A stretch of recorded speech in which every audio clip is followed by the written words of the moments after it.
রমজান কি পরিমাণ দামি, খোদার কসম রমজান কি পরিমাণ দামি যদি বুঝতাম, রমজানে একটা টু শব্দ কথাও বলতাম না, একটা মিনিট ঘরে থাকতাম না, রমজান পুরোটাই মসজিদে থাকতাম। যদি বুঝতাম রমজান পুরোটাই মক্কা শরীফ চলে যেতাম। আল্লাহ নবী বললেন ও মুরাতুন ফি রমাদানা, রমজানে যদি কেউ একটা উমরা করে, রাসূল বলেন রমজানে যদি কেউ একটা উমরা করে, আল্লাহ নবী বলেন কান্নাহু হাজ্জা মাই, সে যেন আমি মুহাম্মদুর রাসূলুল্লাহর সাথে হজ করলো।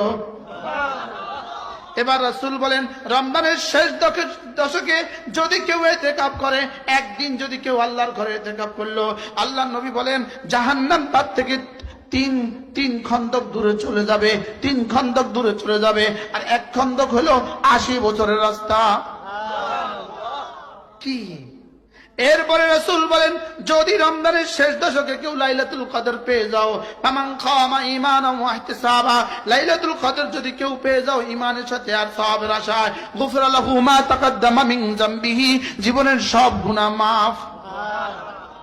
আপনি তো এই রমজানেও করবেন না, লেকিন জানা নাই এই রমজান আমার জীবনের প্রথম রোজা না শেষ রোজা। বাস্তব না বাস্তব? করলাম না রমজানে ইতিকাফ, নিয়ত করেন রমজানে ইতিকাফ করবেন। বলেন দিনের বেলায় সিয়াম, রাতের বেলায় কিয়াম, শেষ দশকে ইতিকাফ। সুবহানাল্লাহ। উমরা, ইতিকাফ, সিয়াম, কিয়াম, বেশি বেশি তেলাওয়াত, বেশি বেশি জিকির, সুবহানাল্লাহ। আর বেশি বেশি আল্লাহর রাস্তায় দান করা, বেশি বেশি দান করা।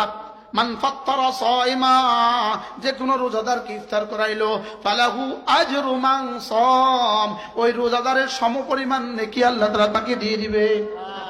যদি কোনো মাদ্রাসাতে 1 বস্তা খেজুর দিয়ে দিতে পারেন, ওই মাদ্রাসার ছাত্র শিক্ষক যদি আপনার খেজুর দিয়ে ইফতার করেন, যদি কোনো মাদ্রাসাতে 1 বস্তা বুট দিতে পারেন, ওই মাদ্রাসার ছাত্র শিক্ষক যদি আপনার বুট দিয়ে ইফতার করে, 1 বস্তা মুড়ি দিতে পারেন, ছাত্র শিক্ষক যদি ওটা দিয়ে ইফতার করে, আপনি ওই ছাত্র শিক্ষকের সমপরিমাণ রোজার নেকি, ফ্রেশ রোজার নেকি পেয়ে গেলেন।